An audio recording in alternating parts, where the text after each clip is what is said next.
नमस्ते एवरीवन, आपका मेरे चैनल में बहुत बहुत बहुत स्वागत है। हे एवरीवन, आज से हम एक और न्यू स्टोरी स्टार्ट कर रहे हैं जो कि है एक historical FF. I don't know कि ये कितना लॉन्ग होने वाला है।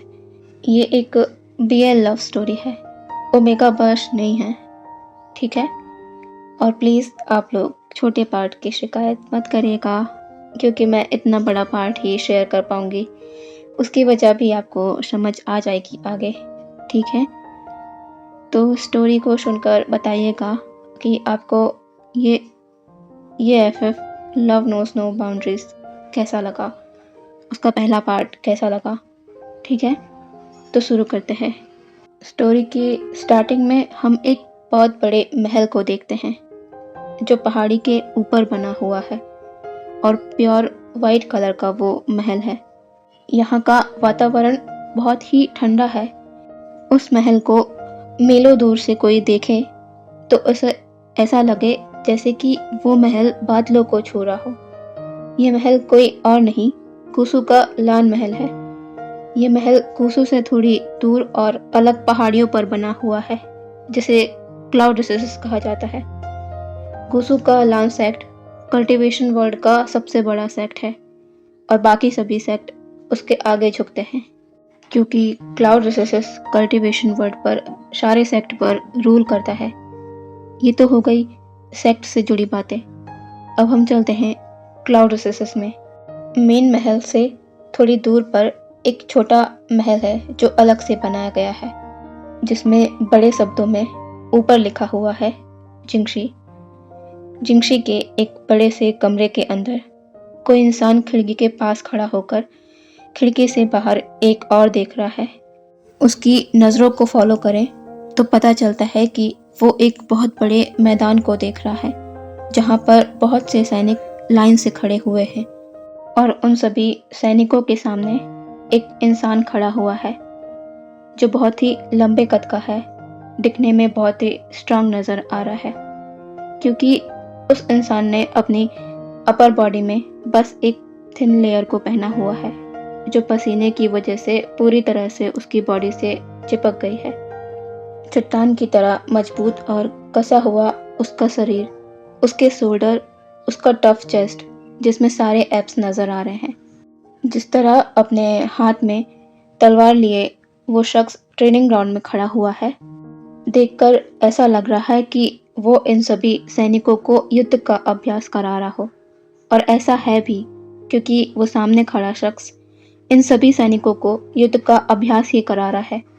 वो इंसान को जब लगता है इन सैनिकों की हालत को देखकर कि शायद इतनी ट्रेनिंग आज के लिए काफ़ी है, वो एक स्ट्रॉन्ग वॉइस में कहता है, आज के लिए इतना ठीक है, अब आप लोग जा सकते हैं। कल दोपहर ठीक इसी समय पर यहाँ पर उपस्थित हो जाइएगा। सारे सैनिक सामने खड़े शख्स को वो करते हुए कहते हैं, जी वॉर जनरल, हम सभी कल सही समय पर यहाँ पर उपस्थित हो जाएंगे। सामने खड़ा शख्स बस नोट करता है और सभी सैनिक लाइन से ट्रेनिंग ग्राउंड से सैनिक क्वार्टर की ओर बढ़ जाते हैं। ग्राउंड से सभी के चले जाने के बाद वो इंसान जो वॉर जनरल है, वो अपने थिन इनर लेयर को देखता है जो पसीने की वजह से पूरी तरह भीग चुका है। उसे अब जाकर बात लेने की ज़रूरत है। वो उस इनर लेयर को अपनी अपर बॉडी से अलग कर देता है, क्योंकि अभी इस ट्रेनिंग ग्राउंड में उसके अलावा कोई भी मौजूद नहीं है, तो वो ऐसा कर सकता है। लेकिन वो इस बात से अनजान है कि जब से वो इस ट्रेनिंग ग्राउंड में मौजूद है, तब से ही किसी की इंटेंस नज़रें उसके ऊपर है और उसके ऊपर से एक बार के लिए भी हटी नहीं है। अपनी इनर लेयर को उतार देने के बाद वो बस अपने लोअर क्लॉथ्स में था। वो अपने अपर रोब, जो उसने ट्रेनिंग की वजह से पहले ही उतार कर पीछे टांग रखा था, वो उसे लेने के लिए पीछे पलटता है, लेकिन उसका हाथ बीच में ही रुक जाता है जब उसकी नज़र जिंगशी महल के सबसे ऊपर वाले कमरे की खिड़की पर जाती है, जहाँ प्योर वाइट क्लोथ्स में एक इंसान खड़ा हुआ है, जिसके फॉरहेड पर रिबन है, चेहरे पर कोई भी एक्सप्रेशन नहीं। एक हाथ में तलवार है और दूसरा हाथ बैक में फोल्ड है और उसकी नज़रें उस पर ही है। वो ये बहुत अच्छे से महसूस कर पा रहा है कि खिड़की के पास खड़े शख्स की इंटेंस नज़रें उसकी पूरी बॉडी को एक्सप्लोर कर रही है। वो वॉर जनरल इससे थोड़ा हड़बड़ा जाता है। वो झट से अपनी नज़रों को नीचे कर आगे बढ़कर अपने अपर रोब्स को पहन लेता है और अपनी नज़रों को नीचे रखते हुए ही खिड़की पर खड़े शख्स की ओर झुककर बो करता है और उस ट्रेनिंग ग्राउंड से वो भी अपने क्वार्टर की ओर बढ़ जाता है। और वो इंसान जो खिड़की के पास खड़ा हुआ है, उसकी पकड़ उसकी तलवार पर कस जाती है। वो वॉर जनरल को वहां से जाते हुए देख रहा था। उसकी आंखों में कुछ अलग ही भाव थे जो पढ़े नहीं जा सकते। पता नहीं क्या चल रहा है उस शख्स के दिमाग में। अब हम यहाँ से देखते हैं 6 महीने पहले का फ्लैशबैक। गुशु के बॉर्डर में जमकर युद्ध का माहौल है। एक तरफ पूरी लांस की आर्मी है और दूसरी तरफ बाकी सारे सेक्ट के सेक्ट लीडर सहित उनके राजकुमार और सभी सेक्ट्स की आर्मी। एक लांस सेक्ट से युद्ध को 4 बड़े कबीले सामने खड़े हुए हैं। नी सेक्ट से नी मिंगजू, जांग सेक्ट से जांग फैमिया और उनका बेटा जांग चेंग, जिन सेक्ट से जिन गौशान और उनका बेटा जिन जिशुआन, और वैन सेक्ट से वैन रोहान और उसके दोनों बेटे वैनशु और वैन चाओ। सभी लांस सेक्ट के विरुद्ध तलवार लिए हुए खड़े हैं। ये लड़ाई है इस कल्टीवेशन वर्ल्ड के किंग की पोजीशन को हासिल करने की, जो सालों से बस एक ही सेक्ट में रही है। वो है गुसु का लांस सेक्ट। पीढ़ियों से इस किंग की पोजीशन को लांस ही हासिल करते आ रहे हैं। लांस के बहुत ही बड़े बड़े दिग्गज रहे जिन्होंने किंग बनकर इस कल्टीवेशन वर्ल्ड पर राज किया। और सबसे नामी किंग जो रहे, जिनसे टक्कर लेना अपनी मौत को आमंत्रित करने जैसा था, वो थे किंग लान चिंगेजुन, जिनके नाम से लोग आज भी कांप जाया करते हैं। पर अफसोस वो ज़्यादा दिन किंग बनकर नहीं रह पाए। पूरा कल्टीवेशन वर्ल्ड जिनके नाम से कांपा करता था, जिन्हें हराना किसी के बस की बात नहीं थी, वो अपने प्यार से बुरी तरह हार गए। अपनी पत्नी की मौत के बाद वो भी ज़्यादा दिन नहीं जी पाए, लेकिन मरने से पहले उन्होंने अपने बेटे को किंग बनने के लिए बहुत अच्छे से तैयार कर दिया था और उनका बेटा लान शिचन उनकी उम्मीदों पर खरा उतरा। सारे कल्टीवेशन वर्ल्ड को हराकर एक बार फिर लांस ही इस कल्टीवेशन वर्ल्ड का किंग बना।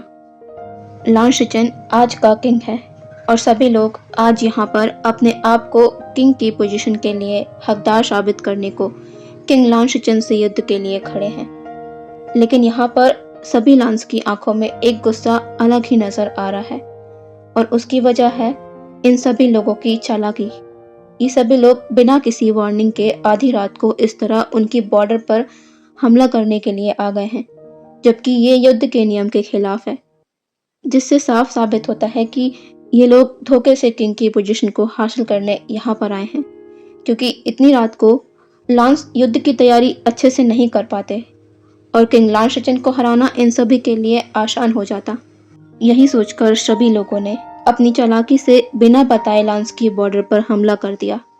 लेकिन इन लोगों ने शायद लांस को बहुत ही ज़्यादा हल्के में ले लिया था, क्योंकि ज़रा सी भनक लगते ही सारे लांस अलर्ट होकर बॉर्डर पर पहले ही आ चुके थे। इसीलिए कोई भी महल तक पहुंच ही नहीं पाया। उससे पहले ही सबका सामना लांस की सेना से हो गया। और अभी माहौल ये है कि लान शिचन घोड़े पर अपनी सेना के सबसे सामने खड़े हुए हैं। उनके पास में ही एक दूसरे घोड़े पर अंकल लान कुरैन मौजूद है और उनके सामने सभी सेक्ट लीडर अपने राजकुमारों के साथ खड़े हुए हैं। लान कुरैन अपनी आंखों में गुस्सा लिए हुए सभी की ओर देख रहे हैं। लान कुरैन की इन नज़रों को अपने ऊपर पाकर कुछ सेक्ट लीडर जैसे नी मिंगजू, जांग फैमिया अपनी नज़रों को गिल्ट से नीचा कर रहे हैं, क्योंकि ये कोई भी डिनाई नहीं कर सकता कि वो धोखे से लांस पर हमला करने आए थे। लेकिन वैन रोहान और जिन गौशान अपनी ही अकड़ में खड़े हुए हैं कि वो इस बार लान शिचन को हटाकर किंग की पोजीशन को हासिल कर ही लेंगे। वैन रोहान कहता है, किंग लान शिचन, क्या आप तैयार हैं मुकाबले के लिए हमारे राजकुमारों के साथ? लान शिचन बस आगे आ जाता है, मतलब कि वो तैयार है, और सामने की ओर से वो सभी राजकुमार भी सामने आ जाते हैं जो किंग बनने के उम्मीदवार हैं। सभी राजकुमार आकर लान शिचेन को घेर लेते हैं, क्योंकि ये युद्ध ऐसे ही होता है। यहाँ सेनाओं के बीच युद्ध नहीं होने वाला, क्योंकि ये किंग की पोजीशन को लेने की चुनौती है, जिसे किंग को ही स्वीकार करना होगा और इनसे मुकाबला करना होगा। लान शिचेन अपनी स्वॉर्ड को मैन से बाहर कर पूरी तरह तैयार हो चुके थे। लान कुरैन कहते हैं, शिचेन क्या तुम तैयार हो? लान शिचेन बस नोट कर देता है और एक सिग्नल के साथ ही मुकाबला आरंभ हो जाता है। सारे एक साथ लान शिचेन पर अटैक करने लगते हैं और लान शिचेन अकेला ही इन सब पर भारी पड़ रहा था। वो हर एक के अटैक को सेम उसी तरह से जवाब दे रहा था। इतने सारे कल्टीवेटर से अकेले लड़ना और साथ में ही उन पर भारी पड़ना, इससे ये साबित होता है कि शिचेन कितना पावरफुल किंग है। ने मेंगजू, जियांग चेंग, जिन जिशवान, वेंशु, वेंचाओ सभी एक साथ उस पर वार किए जा रहे हैं, लेकिन वेंस इस बार फुल प्लान से आए हैं। किंग को हराने की शर्त बस यही है ना कि उसकी तलवार नीचे गिरनी चाहिए, तो वेंस को कैसे भी बस यही काम करना है। लान शिचेन की तलवार को गिराकर उसे घुटनों पर लाना है। वेंस तो चालाकी और चालबाजी में बहुत ही ज़्यादा माहिर हैं, लेकिन उनके लिए ये इतना भी आसान नहीं हो रहा था, क्योंकि लान शिचेन की नज़रें इन सभी की हर एक्टिविटी पर थी। वेंचाओ और वेंशु का गुस्सा इससे बढ़ता जा रहा था। तभी एक इंसान की तलवार जमीन पर गिर चुकी थी। वो था जिंग जिशवान, मतलब वो किंग की रेस से बाहर हो चुका है। ये देखकर जिन गौशान के चेहरे का रंग उड़ जाता है, उसकी अकड़ तुरंत ही गायब हो जाती है। वो वैन रोहान की ओर देखता है। वैन रोहान उसे एक अस्योरिंग नोट करता है, जैसे कि वो कहना चाह रहा हो कि वही होगा जो हम सोच कर आए हैं। लान शिचेन आज किंग नहीं रहेगा। वक्त बीतते जा रहा है, लेकिन कोई भी पीछे नहीं हट रहा है। तभी वेंचाओ वेंशु को एक इशारा करता है और वेंसु उस इशारों को समझते हुए लान शिचेन के सामने आकर खुद उससे युद्ध करने लगता है। इतने में मौका पाकर वेंचाओ सभी की नजरों से बचकर पीछे से आकर लान शिचेन के घुटनों पर अपने एक पैर से किक कर देता है, जिसके लिए किंग लान शिचेन तैयार नहीं था। वो अचानक ही जमीन पर एक घुटने के बल आ चुका था, लेकिन वो अभी भी सभी के वार को डॉज कर रहा था। पर अब सभी लोग लान शिचेन को घुटने के बल देखकर उस पर भारी पड़ने लगे थे, और वो हो जाता है जो सभी चाहते थे। लान शिचेन की तलवार नीचे गिर जाती है, और तलवार नीचे गिर गई मतलब किंग हार गया। और ये देखकर सभी सेक्ट लीडर के फेस पर एक अलग ही खुशी झलक रही थी। वैन रोहान कहता है, शाबाश, मुझे मेरे बेटों से यही उम्मीद थी कि इस बार हम इस पोजीशन को लेकर ही रहेंगे। लान शिचेन अभी अपने घुटनों पर है और सभी राजकुमारों की तलवार उसकी ओर पॉइंटेड है। लान शिचेन हार चुका है। ये देखकर लान कुरैन के एक्सप्रेशन थोड़े से तो चेंज होते हैं, लेकिन तुरंत ही वो अपने आप को नॉर्मल कर लेते हैं। जिन गौशान कहता है, किंग लान शिचेन, क्या आप अपनी हार को स्वीकार करते हैं? लान शिचेन एक बार अपने अंकल की ओर देखता है और फिर कहता है, हाँ। इस पर सभी राजकुमार अपनी तलवारों को पीछे कर लेते हैं और अपनी अपनी जगह पर जाकर खड़े हो जाते हैं। वैन रोहान एक टेढ़ी स्माइल के साथ कहता है, मास्टर लान कुरैन, अब आप क्या कहना चाहते हैं? आप कब हमें किंग की पोजीशन देने वाले हैं? कईयों सालों बाद आज किंग की पोजीशन लांस की नहीं होगी। यह कहकर वैन रोहान जोर से हंसने लगता है, लेकिन लान कुरैन और लान शिचेन के एक्सप्रेशन जरा से भी ना बदले थे। ना ही उनमें हार जाने का दुख नजर आ रहा था, और ना ही सालों से चलती आ रही परंपरा की तरह कि किंग की पोजीशन लांस की ही होगी, उसको खोने का जरा सा भी खौफ उन दोनों के फेस पर नजर आ रहा था। इस बात को भले ही वैन रोहान और जिन ग्वांशान अपनी जीत की खुशी में समझ ना पाए हों, लेकिन जियांग फैमिया और नी मिंगजू इस चीज को बहुत अच्छे से महसूस कर पा रहे थे। आखिर क्या बात है? क्या लांस कुछ छिपा रहे हैं? लान शिचेन अपनी जगह पर खड़ा हो जाता है और वापस से अपने अंकल के पास आ जाता है। जिन ग्वांशान कहता है, मास्टर लान, अब आप कुछ नहीं कर सकते। वो किंग का पद अब हमारे राजकुमारों में से किसी का होगा, लांस का नहीं। इन सब की बातों को सुन लेने के बाद आखिर में लान कुरैन कहते हैं, इतनी जल्दी भी क्या है? कल आप सभी लोग वापस से लान क्लान आएंगे। इसके बाद ही ये फैसला होगा कि किंग की पोजीशन किसे दी जाएगी। लान कुरैन की ये बात वैन रोहान, जिन कौशान और उनके बच्चों को पसंद नहीं आती। वो कहते हैं, मास्टर लान, आप अपने शब्दों और युद्ध के नियमों से क्या मुकर रहे हैं? लान शिचेन हार चुका है, अब वो किंग नहीं है। तो फिर आप ये कैसे कह सकते हैं कि आप कल इस बात का फैसला करने वाले हैं? क्या आप हमें बेवकूफ समझते हैं? मेरे बेटों ने लान शिचेन को हरा दिया है और आज ही यह डिसाइड होगा कि कौन अगला किंग बनेगा।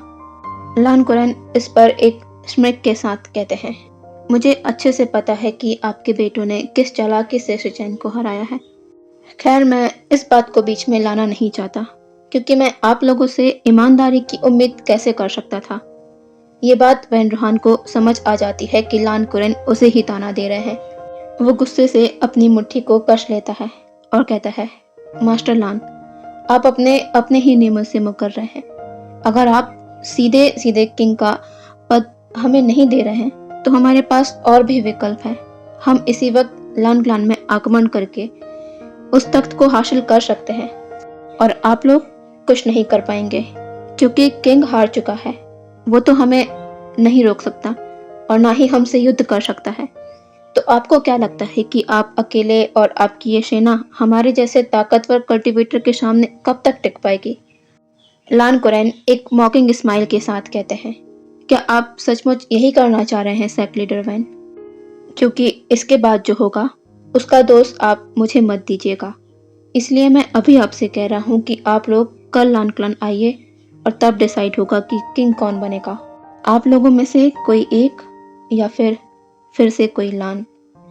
ये बात सभी कल्टीवेटर को सुनने में बहुत ही ज्यादा अजीब लगती है, क्योंकि लान शिचेन तो हार गया है, वो तो किंग नहीं बन सकता।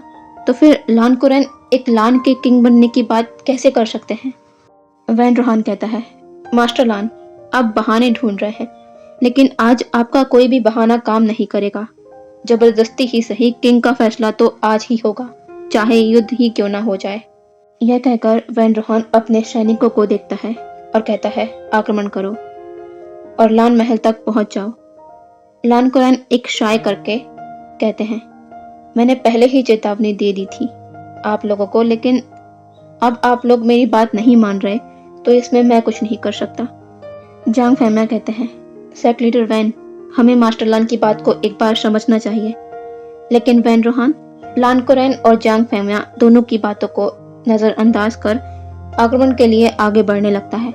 तभी लान कुरैन की एक जोरदार आवाज पूरे युद्ध मैदान में गूंज जाती है। लान कुरैन एक ऊंची आवाज में किसी का नाम लेते हैं, war general Wei Wuxian. Lan कुरैन की इस दमदार आवाज को सुनकर सभी लोग अपनी जगह पर कुछ सेकंड के लिए थम जाते हैं और हैरानी से लान कुरैन को देखने लगते हैं। ये लान कुरैन ने किसे पुकारा है? तभी सभी के कानों में एक घोड़े के तेजी से उनके करीब आने का साउंड आता है। सभी लोग लान कुरैन के पीछे देखते हैं, क्योंकि घोड़े के तेजी के कदमों की आवाज उनके पीछे से ही आ रही थी। तभी लान कुरैन के पीछे खड़े लान सैनिक अपनी जगह से थोड़ा दूर हटकर खड़े हो जाते हैं और फिर सभी की नजर दूर से आ रहे एक इंसान पर जाती है, जो अपने घोड़े को तेजी से उनकी ओर ही ला रहा है। वो इंसान पूरी तरह ब्लैक क्लॉथ्स में है और उसने वॉर जनरल वाले अपर सेफ्टी ऑर्नामेंट्स जो वॉर के समय पहना जाता है वो पहना हुआ है। मुझे नहीं पता उसे क्या कहते हैं, आप पिक्चर्स में देख के समझ जाना, ठीक है? सामने जो विभूषण ने पहना है उसे। वॉर जनरल विभूषण तेजी से उनके करीब बढ़ रहा है। सभी लोग उसे देखते हैं। वॉर जनरल विभूषण के बैटलफील्ड में पहुंचते ही वो एक बार लान कुरैन को देखता है। लान कुरैन अपना सर नोट कर देते हैं और वॉर जनरल विभूषण बिना एक पल देरी किए हवा की रफ्तार से आगे बढ़कर अपनी स्वॉर्ड श्रिबियन से सभी सेक्ट लीडर्स के सैनिकों पर हमला करना शुरू कर देता है। ये एक्शन इतना सडन था कि किसी को भी कुछ समझने का मौका ही नहीं मिलता और 10 मिनट के अंदर वो सभी सैनिक जमीन पर थे। अब विभूषण पलटकर वापस से आकर लान कुरैन और लान शिचेन के सामने उन्हें कवर कर खड़ा हो जाता है।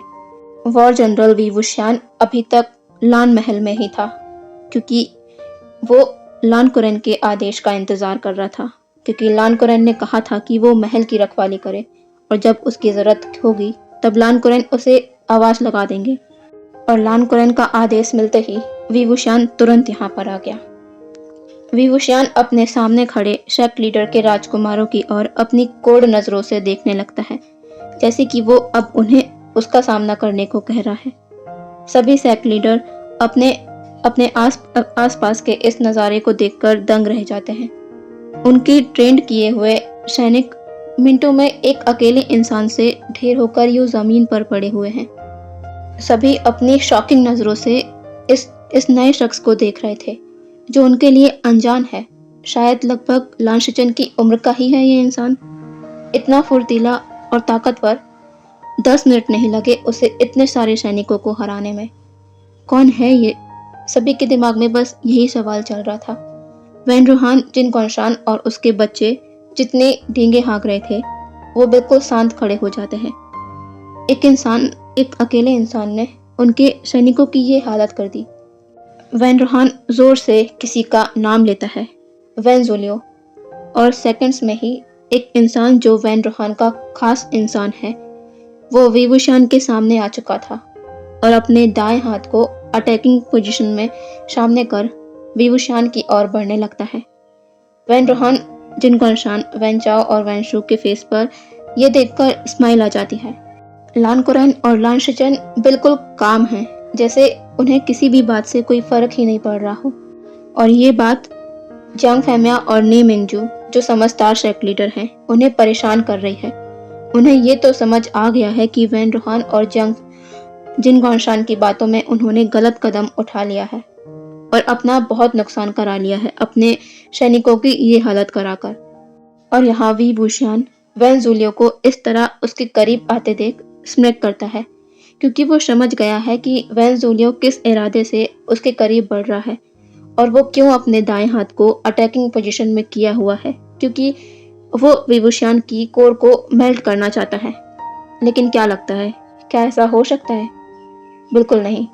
वैन ज़ोलियो का हाथ वी वुशियान के एब्डोमेन तक पहुंचता उससे पहले ही वी वुशियान अपने घोड़े की लगाम को पकड़ते हुए घोड़े से छलांग लगाकर एक ऐसा मूव करता है जो वैन ज़ोलियो को पूरी तरह डाइवर्ट कर देता है और वी वुशियान का जोरदार लात वैन ज़ोलियो के सीने पर पड़ता है, जिससे वैन ज़ोलियो दूर जाकर वैन रूहान के घोड़े की टांगों के पास गिरता है, जिससे वैन रूहान के घोड़े का बैलेंस बिगड़ जाता है और वैन रूहान अगले ही पल जमीन पर था।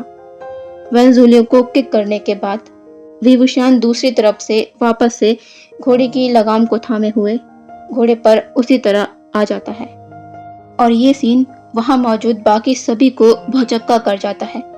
ये इस इंसान ने कैसे किया? वैन रूहान जमीन से खड़ा होकर गुस्से से लान कुरैन की ओर देखते हुए कहता है, मास्टर लान, कौन है ये इंसान? लान कुरैन कहते हैं, मैंने पहले ही कहा था, अगर अपना नुकसान नहीं कराना चाहते तो मेरी बात मानो और कल लान क्लान आकर शांति से डिसाइड कर सकते हो कि किंग कौन बनेगा। लेकिन आप लोगों ने मेरी बात मानी ही नहीं और नतीजा आपके सामने है। आपके सैनिकों की इस हालत के जिम्मेदार आप खुद हैं। जाइए और अपने घायल सैनिकों का इलाज कराइए, अभी आपको उसकी ज़्यादा ज़रूरत है। लेकिन जियांग फैमिया, वो अब अपने आप को नहीं रोक पाते। जियांग फैमिया कहते हैं, मास्टर लान कुरैन, कौन है ये इंसान? हमने पहले कभी इसे नहीं देखा और ना ही सुना है कि लान क्लान में कोई इतना पावरफुल पर्सन है। कौन है ये? लान कुरैन कहते हैं, लगता है आप लोगों ने सुना नहीं था। ये हमारे लान क्लान और किंग का वॉर जनरल है, वॉर जनरल वी वुशियान। जियांग फैमिया को ऐसा क्यों लग रहा है कि वो इस नाम को किसी से रिलेट कर सकते हैं। जिन कौनशान कहता है, वॉर जनरल? लेकिन प्रीवियस किंग लान चिंगेजुन के वॉर जनरल वे चांग से, वो तो अब इस दुनिया में नहीं है, कितने सालों से। और उनके बाद तो लान क्लान में कोई वॉर जनरल नहीं था, तो फिर ये नया वॉर जनरल कौन है? लान कुरैन कहते हैं, क्या आप लोग अभी भी नहीं समझ पा रहे? वॉर जनरल वी वुशियान, पूर्व वॉर जनरल वे चांगसे का इकलौता बेटा वी वुशियान। लान कुरैन की बातों को सुनकर और इस इंसान की रियल आइडेंटिटी को जानकर सभी लोग हिल चुके थे। अब कोई भी सवाल बाकी ही नहीं था। ऑब्वियस है कि ये पर्सन इतना पावरफुल कैसे है, क्योंकि ये एक पावरफुल वॉरियर का जो बेटा है, वे चांगसे का बेटा। तो अभी इस पार्ट को मैं यहीं रोकती हूँ। मुझे बताइएगा कि पहला पार्ट इस सीरीज़ का आपको कैसा लगा। फिर कल मिलेंगे सेकंड पार्ट के साथ, ठीक है? तो बताइएगा कैसा लगा। Okay, bye bye.